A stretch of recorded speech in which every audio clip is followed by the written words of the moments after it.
بسم اللہ الرحمن الرحیم۔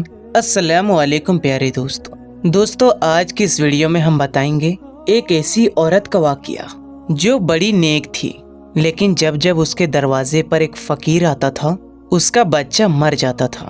پورا واقعہ ضرور سنیے گا۔ کہا جاتا ہے کہ ایک لڑکی تھی جو بہت ہی نیک، پاکیزہ اور باحیا تھی۔ اپنی ماں باپ کی وہ ایک لوتی اولاد تھی۔ اللہ تعالیٰ نے اس کو حسن بھی دیا تھا اور اخلاق بھی۔ خوبصورتی کی وجہ سے کئی لوگ اس کے عاشق تھے، لیکن ایک بار ایسا ہوا، ایک آدمی اس کو دیکھ کر اس کے حسن کا دیوانہ ہو گیا۔ وہ طرح طرح سے اس کی قربت چاہتا تھا اور منصوبے بناتا تھا کہ یہ لڑکی مجھے کسی طرح سے مل جائے، لیکن ایسا نہ ہوا اور اس لڑکی کی شادی کسی مسلمان آدمی سے ہو گئی۔ وہ اس کے ساتھ بہت خوش تھی اور یہاں پر وہ ہندو آدمی بے چتاب کھانے لگا کہ یہ مجھے نہ ملی تو یہ کسی کو نہ ملے گی۔ شادی تو اس کی ہو گئی، لیکن میں اس کو خوش نہیں رہنے دوں گا۔ وہ بہت خوش ہوا اور اس نے جنگل میں جا کر چلا کاٹنا شروع کر دیا اور اس کے شوہر اور اس لڑکی پر کالا جادو کر دیا۔ کالا جادو کرنے پر اس کا شوہر اس سے کھچا سا رہنے لگا اور شروع کے 5 سال تو اس کے یہاں تو کوئی بچہ ہی پیدا نہ ہوا۔ ایک بات تو اس کا غم کہ شوہر ہمیشہ اس سے بیزار رہتا تھا اور تو اور اولاد بھی نہیں ہوئی تھی۔ کسی کی کہنے پر اس نے روحانی علاج کروایا تو اس کے یہاں ایک بچی پیدا ہوئی۔ اس بچی کو سب چاہتے تھے، لیکن شوہر اس بچی کے پاس بالکل نہیں جاتا تھا۔ اس بات پر بھی وہ دکھی تھی، لیکن اللہ تعالیٰ کا شکر ادا کرتی تھی کہ کم سے کم تو رحمت تو آئی ہے نا، اور اب ایک نہ ایک دن باپ کے دل میں بھی محبت پیدا ہو جائے گی۔ بچی تقریباً 8 مہینے کی ہو گئی۔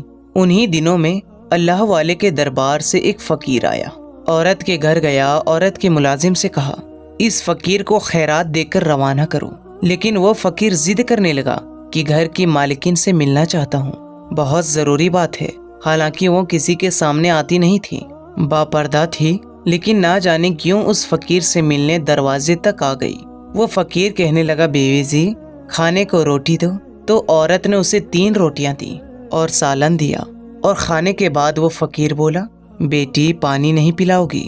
اس عورت نے ملازم سے پیتل کے بڑے گلاس میں پانی منگوایا اور اس فقیر نے گلاس لے کر پانی میں دیکھا اور اس عورت سے کہا پانی میں سانپ ہے۔ وہ حیران رہ گئی۔ فقیر نے کہا بیٹی آپ پر کالا جادو کیا گیا ہے۔ وہ حیران یہ کیسے ہو سکتا ہے؟ نہیں جی مجھ پر کون جادو کرے گا؟ کون میرا دشمن ہے؟ فقیر نے کہا آپ پر کالا جادو کیا گیا ہے کہ آپ کی کوئی اولاد نہ رہے۔ وہ ہنسنے لگی، ارے بابا جھوٹ بول رہے ہو تمہاری بات کیسے مان لوں؟ میری ایک بیٹی ہے۔ فقیر نے کہا نہ، اندر جا کر دیکھو، میری بات سچ ہے، تمہاری بیٹی سو نہیں رہی، مر چکی ہے۔ وہ بہت پریشان ہوئی، دوڑتے ہوئی اندر بھاگی، جھولے میں پڑی اپنی بیٹی کو دیکھا تو وہ سچ میں مر چکی تھی۔ واپس دروازے پر آئی تو دیکھا فقیر غائب تھا۔ اس نے اپنے نوکروں کو فقیر کے پیچھے دوڑا دیا، لیکن وہ تو غائب ہو چکا تھا۔ سب لوگ حیران تھے کہ بچی آخر اچانک مر کیسے گئی، اور وہ فقیر کون تھا جس نے اس کی موت کی خبر دی۔ لیکن صبر تو کرنا ہی تھا۔ وہ شابیر اور شاکر عورت اپنی بیٹی کی موت پر بس اللہ تعالیٰ کے حضور سجدے ہی کرتی رہی۔ اس بچی کے تقریباً 1 سال بعد پھر اس کے گھر میں بچی پیدا ہوئی۔ وہ بیٹی پہلے بیٹی سے بھی زیادہ خوبصورت تھی۔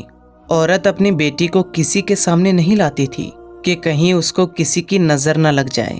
ایک بیٹی کھو چکی تھی، دوسری کو کھونا نہیں چاہتی تھی، لیکن جب وہ بچی 2 سال کی ہو گئی تو ایک بار پھر وہی فقیر دروازے پر آ گیا۔ نوکرانی اس فقیر کو صدقہ خیرات دینے لگی۔ اس فقیر کو پہچان کر بھاگتی ہوئی اندر چلی گئی اور مالکن کو بتایا کہ وہی فقیر آیا ہے۔ وہ عورت ڈر گئی۔ اس کو پھر ایک بار شک ہوا کہ کہیں اس کی دوسری بچی نہ مر گئی ہو۔ وہ جلدی سے بھاگ کر بچی کو دیکھا جو آرام سے سو رہی تھی۔ اس نے سکون کا سانس لیا اور نوکرانی سے کہا اس فقیر کو کھانا دے دو۔ ایسا ہی کیا گیا۔ جاتے ہوئے فقیر وہ ملازمہ سے بولا اس گھر کے مالکن پر کالا جادو کیا گیا ہے، اس گھر کی کوئی اولاد زندہ نہ بچے گی۔ کیوں میری بات نہیں مان رہی؟ اپنا علاج کرواؤ، اس سے بول تجھ پر جادو کیا گیا ہے، یہ کبھی بھی صاحب اولاد نہیں ہو سکتی۔ پہلے تو وہ اس بات کو نہیں مان رہی تھی، لیکن جب فقیر نے یہ بات کہی تو وہ زارو قطار رونے لگی मुलाजमा घबरा गई और जल्दी से भागकर साहब को बुला लाई। घोड़े पर सवार होकर जब अपने घर आया तो जो ही घोड़े से उतरा तो उस घोड़े ने एक अजीब हरकत की और उसके घर के आंगन में एक गड्ढा खोदने लगा। सब हैरानगी से उसे देख रहे थे। आज घोड़े को क्या हो गया है? उस घोड़े ने घर में कब्र क्यों खोदी है? इतनी देर में ही उस औरत की बेटी कदमों से चलते ही सहन की तरफ आई और उससे पहले कि कोई उसे रोकता वो घोड़े के बनाए हुए गड्ढे में जाकर गिर गई। लेकिन जब उसे निकाला गया तो उसकी मौत हो चुकी थी। इस वाक्ये के बाद उस औरत को यकीन आ चुका था कि फकीर ठीक ही कहता था। उसने इस अमल के तोड़ के लिए एक आलिम से राब्ता किया। उस आमिल के इलाज के दौरान ही उसकी फिर से एक बेटी पैदा हुई। अब वो उसका शौहर हर वक्त खौफजदा रहते थे कि कहीं उनकी ये बेटी भी मर न जाए। लेकिन हुआ वही जिसका खौफ था। एक दिन वो औरत अपने शौहर को लेते हुए अपनी बेटी को किसी आमिल के पास लेकर जा रही थी कि रास्ते में अचानक उड़ती हुई कहीं से एक चील आई और उनकी कम सिन बच्ची को उड़ाकर ले गई।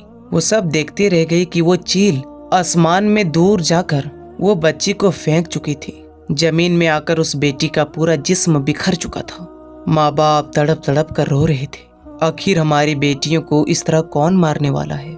कौन दुश्मन है हमारा? वो औरत हर वक्त औलाद के गम में रोती रहती थी। अपनी आंखों के सामने अपनी बच्चियों को मरते हुए देखा था।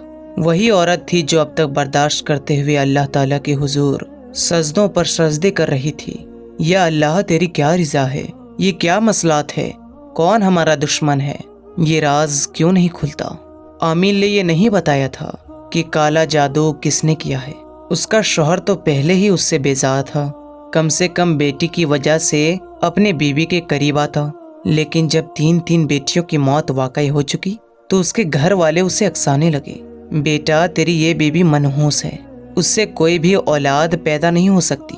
और उसका शौहर भी दूसरी शादी करने के लिए सोच ही रहा था कि एक दिन उसके घर पर दस्तक हुई। फकीर ने रोटी के लिए सदा दी। ए भाई कोई है जो भूखे फकीर को खाना खिलाए? नौकरानी ने दरवाजा खोला तो वही फकीर सामने मौजूद था। उस औरत को पता चला तो वो दौड़ती हुई दरवाजे पर आई और रोते हुए बोली, अब तो किसको लेने आया है? जब भी तू आता है मेरी औलाद ले जाता है। अब तो मेरे पास तुझको देने के लिए कुछ भी नहीं, गोद खाली है, मेरी मुकद्दर में औलाद नहीं है। औरत रोती जा रही थी और उस फकीर से कहती जा रही थी। उस फकीर ने कहा, अगर तुम मुझ पर यकीन रखती हो तो मुझे घर के अंदर आने दो, मुझे खास तुम्हारे काम के लिए भेजा गया है। औरत ने यकीन कर लिया और उस फकीर को घर के अंदर बुला लिया। फकीर पूरे घर में चक्कर काटने के बाद एक जगह बैठ गया और पानी मांगा। नौकरानी एक बर्तन पर पानी ले आई। फकीर काफी देर तक वजीफा पढ़ता रहा, तस्बीह पढ़ता रहा, जिक्र इलाही करता रहा। फिर उसने कहा, इस बर्तन में देखो, देखो ना क्या नजर आता है। जैसे ही वो औरत उसके अंदर देखती है तो वहां पर काले रंग का एक सांप कुंडली मारे बैठा हुआ था। वो चीख मार कर पीछे हट गई। फकीर ने कहा, बेटी अपनी आंखों से देख लिया ना, आप पर काला जादू किया गया है और उसी जादू के जरिए आपके पेट में काला सांप बिठा दिया गया है जो आपके हर बच्चे को मौत के घाट उतार देता है। लेकिन मेरे बच्चे तो सही सलामत पैदा होते हैं। हाँ यही तो बात है ना कि खुशी आपको मिलती है लेकिन खुशी छीन ली जाती है। इन बच्चों को मारने वाला कोई और नहीं, वही सांप है। और आपको एक बात बताऊं, ये अमल किसने करवाया है? ये अमल एक हिंदू आदमी ने करवाया है। इस बस्ती में रहने वाले बहुत से हिंदुओं में एक हिंदू आपके पीछे पड़ा हुआ है। उसने आपको आपकी शादी से पहले देखा था और देखते ही आपके हुस्न का दीवाना हुआ और आपकी शादी हो गई तो वो तिल मिला गया और उसने एक काले जादू करने वाले आमिल के पास जाकर मंत्र सीखा और जंगल में जाकर 40 दिन तक उसका अमल किया। उसके बाद आप पर और आपके शौहर पर जादू किया गया है। इसी वजह से आपका शौहर जो आपसे इतनी मोहब्बत करने वाला था वो आपसे नफरत करने लगा है। समझ गई मेरी बात? अब मैं क्या करूं? उस आदमी ने ऐसा गंदा सिफले अमल किया है तुम पर और तुम्हारे शौहर पर कि तुम औलाद का सुख नहीं देख पाओगी। अगर चाहती हो तुम्हारी औलाद जिंदा रहे तो तुम्हें एक बहुत बड़ी सख्त मुश्किल से गुजरना पड़ेगा। जब पता चल गया कि कोई दुश्मन है तो वो बाहिम्मत औरत कहने लगी, मैं हर मुश्किल से गुजरने के लिए तैयार हूँ, लेकिन उस गंदे इल्म को यहाँ से हटाना है। फकीर ने कहा, सोच लो, काम बड़ा मुश्किल है। वो कहा, मैं तैयार हूँ। फकीर ने कहा, औलाद को जिंदा हक करने के लिए खुद तुम्हें उस सांप को अपने पेट से जन्म देना होगा, ताकि आइंदा आने वाले बच्चों की जिंदगी महफूज हो जाए और तुम्हारी औलाद ना मरे। पहले तो वो घबराई थी, क्योंकि वादा कर लिया था कि जो भी होगा मैं हर मुश्किल से गुजरने के लिए तैयार हूँ। मुझे अपने रब पर, उसकी जात पर पूरा यकीन है और वो इस अजीबो गरीब नाकामिले यकीन काम को करने के लिए तैयार हो गई। फकीर ने उसे एक बात ये भी बताई थी कि वो सांप तुम्हारे पेट में मौजूद है, लेकिन बढ़ नहीं रहा। जब तुम उसे अपनी मोहब्बत का इजहार करोगी, तुम कहोगी कि ये मेरा बच्चा है, मैं उसको पैदा करना चाहती हूँ, मैं इसे दुनिया में लाना चाहती हूँ, तो फिर वो तुम्हारी बात को सुनेगा और फिर तुम्हें किसी तरह से उसे अपने पेट से निकालना है। फकीर ने उसको कुछ वजाइब भी बताया था कि ये अमल तुम्हें रात की तन्हाई में करना है, बगैर किसी से बातचीत किए। अब उसने ये बात भी कह दी कि जो भी मेरे पेट के अंदर है, मैं उसको इस दुनिया में लाना चाहती हूँ, मैं उसकी माँ हूँ। सांप ने उसकी ये बात सुन ली, बस वो बढ़ना शुरू हो गया। वहाँ पर उसने एक दाई से भी बात कर ली थी कि मेरे पेट से जो बच्चा पैदा होगा वो कोई इंसानी बच्चा पैदा नहीं होगा, वो एक सांप होगा। डरना मत, सांप जिंदा में नहीं बल्कि मुर्दा हालत में बाहर आया। और माँ की करनी कि उसने उसके साथ साथ एक जिंदा लड़की को भी पैदा किया, जिसका रंग बिल्कुल नीला था। वो लड़का अपनी पैदाइश के बाद कुछ ही देर के बाद मर गया। दुख तो बहुत हुआ कि एक माँ को 3 बेटियां एक बेटा खोना पड़ा। इस वाक़ये के ठीक 1 साल बाद अल्लाह ताला ने उस औरत को फिर एक बेटा दिया। काले इल्म का असर अब खत्म हो चुका था। एक दिन वही फकीर उसके घर पर फिर आया। औरत भागती हुई फिर उस फकीर के पास आई। बाबा, क्या बात है? कोई ऐसी खबर तो सुनाने नहीं आई हो जो मैं फिर से टूट जाऊं? अब तो मेरे बेटे भी हो गए हैं और अल्लाह का शुक्र सेहतमंद भी है और अब तक ठीक है। मैं रोज उसकी लंबे जिंदगी की दुआएं मांगती हूँ। फकीर ने कहा, बेटी, मैं इस बार कोई बुरी खबर नहीं सुना रहा हूँ, बल्कि मैं तो खुशखबरी देने आया हूँ। बल्कि वो हिंदू आदमी जिसने तुम्हारे ऊपर, तुम्हारे शोहर के ऊपर और तुम्हारे बच्चे के ऊपर काला जादू किया था, वो आज भी जंगल में जादू कर रहा था कि तभी एक काले नाग ने उसको डस लिया और वो मर चुका है। अल्लाह ताला तुम पर करम करे, तुम्हारे दुश्मन हलाक हो गए। अब अल्लाह ताला तुम्हें औलाद दिया है, इनको तुम्हारा वारिस बनाएगा। इस तरह वो नेक पाकीज़ा औरत अल्लाह के करम से अपने बेटों के साथ हंसी खुशी जिंदगी गुजारने लगी। दोस्तों, काला जादू बिल्कुल सच्ची बात है, ये कुरान से साबित है। इसलिए हम सबको हर तरह से अपनी और अपने घर वालों की हिफाजत करते रहना चाहिए।